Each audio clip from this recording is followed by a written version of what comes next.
Hello, and welcome to the International Quilt Museum's virtual First Friday Fun.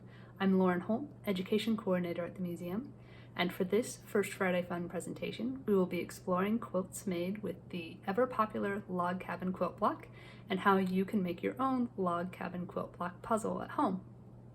Log cabin quilts have been popular since at least the mid-1800s and feature in most of the International Quilt Museum's major collections.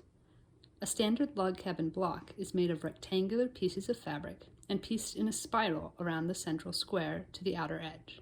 For most traditional log cabin blocks, each half triangle of the square will have a different color value, one side dark and one side light.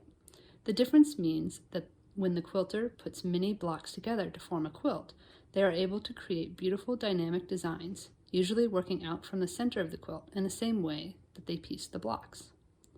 Now, let's make our puzzles. Step 1. Gather your materials. You'll need scissors and log cabin block puzzle pieces. If you can't print the puzzle pieces from the link in the description, you can make your own with paper, a pencil, and a ruler. To complete the puzzles, you will also want to download the log cabin setting variation guides linked in the description. If you're making your own pieces at home, aim for 1.5 inches on each side of the square and make at least 16 squares. It's okay if your squares aren't perfect, just do your best.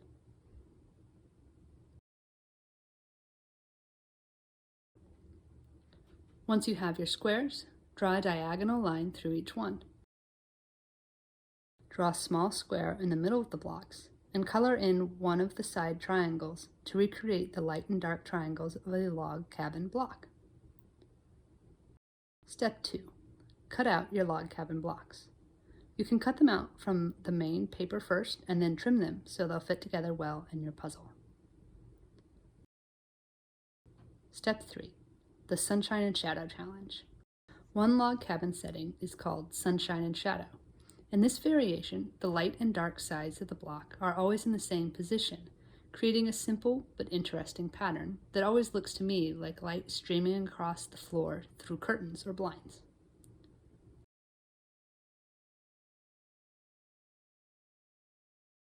Let's try another.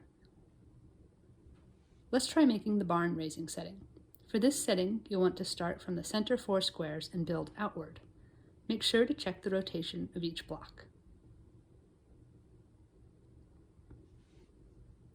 Step 5. Try to match all the patterns.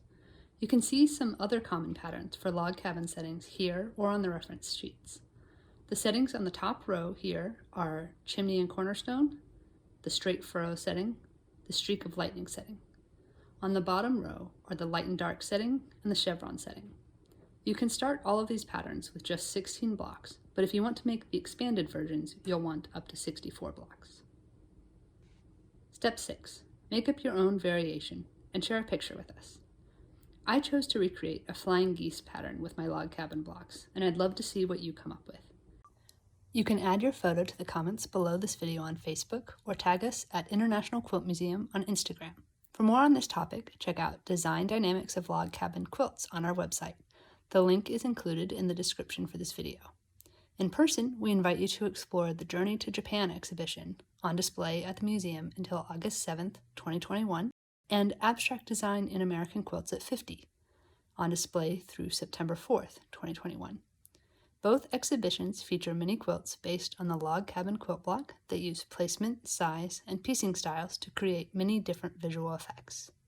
Thank you for joining us for First Friday Fun.